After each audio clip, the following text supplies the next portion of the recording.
वालेकुम जी। Concept of modern physics six edition है। चैप्टर 2 है particle properties of the wave. Problem 34 वो कहता है जी find the angle change in wavelength 80 picometer X ray that scattered 120 degree target. Find the angle between the direction of recoil electron and incident photon. फिर वो कहता है find the energy of recoil electron. तो तीन चीजें निकालनी है हमारे पास। सिचुएशन ये है कि इंसिडेंट वेवलेंथ दी गई है और स्कैटरिंग एंगल दिया गया है। तो सबसे पहले डेल्टा लैम्डा निकाल लेते हैं। डेल्टा लैम्डा एच भी कांस्टेंट है, एम भी, एम नॉट इलेक्ट्रॉन का मास भी पता है, स्पीड ऑफ लाइट भी कांस्टेंट होती है, सारी वैल्यूज डाली इसके अंदर। तो ये 3.65 पावर, ये -12, ये 3.65 पिकोमीटर बन जाएगा आपके पास। तो चेंज इन वेवलेंथ पता लगा, तो उसने हमसे ए पार्ट में मांगी थी कि चेंज इन वेवलेंथ हो, तो वो हमने।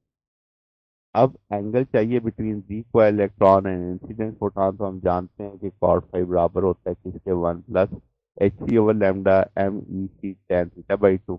अब इसमें फाई आपको चाहिए, तो ये सारी वैल्यूज पता है, स्कैटरिंग एंगल्स भी पता है, इलेक्ट्रॉन का एच भी पता है।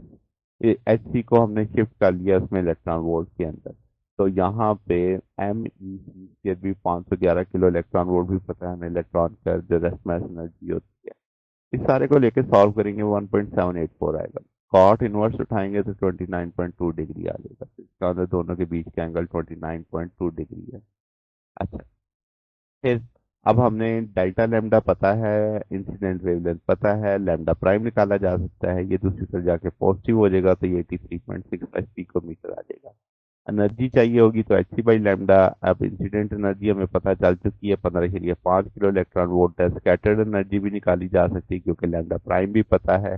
तो ये आपके पास 14.83 किलो इलेक्ट्रॉन वोल्ट है। तो इंसिडेंट और स्कैटर्ड फोटॉन की जो एनर्जी का फर्क होगा वो बच जाने वाली एनर्जी इलेक्ट्रॉन के पास होगी। सिंपल से कंसेप्ट के साथ इसे डिफरेंस ले लेंगे तो 0.63 किलो इलेक्ट्रॉन वोल्ट की एनर्जी इलेक्ट्रॉन ले जाएगा। ये इंसिडेंट फोटॉन है, ये स्कैटर्ड फोटॉन है, दोनों की एनर्जी में फर्क आ रहा है। वो एनर्जी कहाँ जा रही है, इलेक्ट्रॉन के पास जा रही है टक्कर खाने पे। तो वो कितनी हो जाएगी, 0.63 किलो इलेक्ट्रॉन वोल्ट हो जाएगी। तो ये हमारे पास सोल्यूशन है। अगर आपको इसमें कोई बात पूछनी हो, डाउट हो, नीचे कमेंट्स में पूछ सकते हैं। वीडियो अच्छी लगी हो तो वीडियो को लाइक कीजिएगा, दोस्तों के साथ शेयर कीजिएगा, चैनल को सब्सक्राइब कर दीजिएगा। अब तक के लिए इतना ही, बाकी इंशाल्लाह नेक्स्ट देखेंगे। ओके, अल्लाह हाफिज़।